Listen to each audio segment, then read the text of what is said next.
ఎన్నికల ప్రచారంలో భాగంగా భారతీయ జనతా పార్టీ నాయకులు కొన్ని కామెంట్స్ చేశారు కదా సార్, రాజ్యాంగాన్ని మారుస్తామంటూ. దీని మీద కాంగ్రెస్ పార్టీ దాన్ని ఒక అస్త్రంగా చేసుకుని భారతీయ జనతా పార్టీ ఎన్డీఏ మళ్ళీ అధికారంలోకి వస్తే ఖచ్చితంగా రాజ్యాంగాన్ని మార్చేస్తుంది. మీరు చెప్పారు కదా సార్ ఇంతకుముందు, చాలా దేశాల రాజ్యాంగం సగటు వయసు 17 సంవత్సరాలు, మనదే సుదీర్ఘమైన రాజ్యాంగం 75 ఇయర్స్గా ఈ రాజ్యాంగం కొనసాగుతుంది అని చెప్పేసి. నిజంగా భారతీయ జనతా పార్టీకి ఎన్డీఏకి 400+ వచ్చి ఉంటే నిజంగా మారుస్తుందా లేదా అని నేను అడగను, కానీ మార్చే పరిస్థితి ఉంటుందా, అవకాశం ఉంటుందా? భారత రాజ్యాంగ మౌలిక స్వరూపాన్ని మార్చే అధికారం పార్లమెంట్ కూడా లేదు. బేసిక్ స్ట్రక్చర్ కాన్స్టిట్యూషన్ మార్చడం అంటే ఇండియాలో డెమోక్రసీని ప్రాతిపెట్టడమే. అది అవకాశమే లేదు. సుప్రీంకోర్టు అనేక సార్లు చెప్పింది. ఇక అంతకన్నా భిన్నంగా వ్యవహరిస్తామని అవకాశం లేదు. కానీ ఎందుకు ఈ విమర్శలు వచ్చాయంటే 2015లో రిపబ్లిక్ డే సందర్భంగా భారత ప్రభుత్వం ఒక అడ్వర్టైజ్మెంట్ ఇచ్చింది. 2014లో నరేంద్ర మోడీ ప్రైమ్ మినిస్టర్ అయ్యారు. 2015లో ఇచ్చినటువంటి రిపబ్లిక్ డే అంటే ఫస్ట్ రిపబ్లిక్, నాకు గుర్తున్న త్వరగా 2014 మేలో మోడీ ప్రైమ్ మినిస్టర్ అయ్యాడు. సో మోడీ ప్రధానమంత్రి అయ్యాక తొలి రిపబ్లిక్ డే రాజ్యాంగ పీఠికను అందులో క్లియర్గా న్యూస్ పేపర్లో అడ్వర్టైజ్మెంట్ ఇచ్చారు. ఆ అడ్వర్టైజ్మెంట్లోకి వెళ్ళి సెక్యులర్, సోషలిస్ట్ అన్న పదాలు డ్రాప్ చేశారు. దానికి ఆర్గ్యుమెంట్ ఏమన్నారు అంటే, రాజ్యాంగ పీఠిక తొలి ప్రతిని మేము ప్రచురించాం, అందులో ఇది లేదు కదా అన్నారు.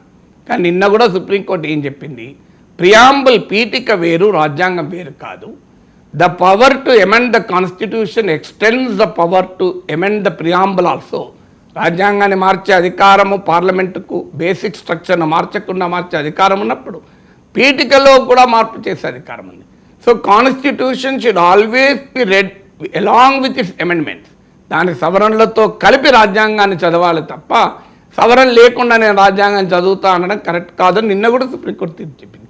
కానీ 2015 రిపబ్లిక్ డే అడ్వర్టైజ్మెంట్లో ఏకపక్షంగా సెక్యులర్, సోషలిస్ట్ అన్న పదాలు తొలగించారు. ఇది మొదటిసారి జరిగింది. రెండవది, భారత పార్లమెంట్లో కూడా ఇదే రకమైన వైఖరి ప్రదర్శించారు. ఎన్సీఆర్టీ పుస్తకాల నుంచి ప్రియాంబుల్ను తొలగించారు కంప్లీట్గా. భారత పార్లమెంటుకు, కొత్త పార్లమెంటుకు సర్క్యులేట్ అయిన సందర్భంగా కూడా మళ్ళీ సెక్యులర్, సోషలిస్ట్ అన్న పదాలు తొలగించారు.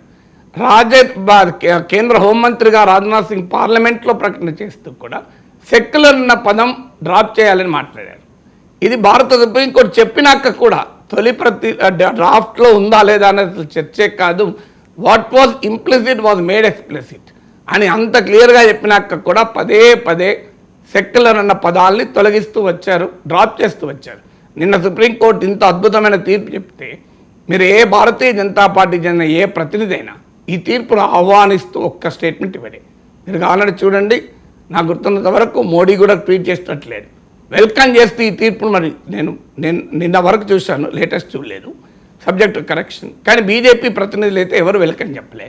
నిన్న జాతీయ మీడియాలో దీనిపైన డిబేట్ నడుస్తుంటే బీజేపీ ప్రతినిధులు డిబేట్కి రామని చెప్పారు, నేషనల్ మీడియాలో కూడా. అంటే క్లియర్గా భారతీయ జనతా పార్టీకి సెక్యులర్, సోషలిస్ట్ అన్న పదాల పట్ల పాథలాజికల్ హేట్రెడ్ అంటారు ఇంగ్లీష్లో, తీవ్రమైన వ్యతిరేకత ఉన్నది అందరికీ తెలిసిందే కదా. ఇప్పుడు ఇందులో ఇంత స్పష్టంగా కనబడుతుంటే ఇంతకన్నా ఏమున్నది? అందుకే ఆ విమర్శలు వస్తున్నాయి. మారుస్తారా లేదా, మార్చగలుగుతారా, 400 సీట్లు వస్తే 400 సీట్లు వస్తాయా, అవన్నీ ఊహాజనిత ప్రశ్నలు. కానీ ఇప్పుడు జరుగుతున్న వ్యవహారం అది ప్రభుత్వం ఇచ్చిన అడ్వర్టైజ్మెంట్లో కావచ్చు, పార్లమెంట్లో ఇచ్చిన రాజ్యాంగ ప్రతుల్లో కావచ్చు, ఎన్సీఆర్టీ పుస్తకాల నుంచి తొలగించడం కావచ్చు, హోంమంత్రుల స్థాయిలో నాయకులు, లా మినిస్టర్ స్థాయిలో నాయకులు పార్లమెంట్లో చేసే ప్రసంగాలను బట్టి, తమిళనాడు గవర్నర్ లాంటి వాళ్ళు మాట్లాడే మాటలను బట్టి కాన్స్టిట్యూషనల్ ఫంక్షనరీస్ ఈ ప్రమాదం ఉంది అనే విమర్శ రావడానికి ఆస్కారం ఉంది కదా.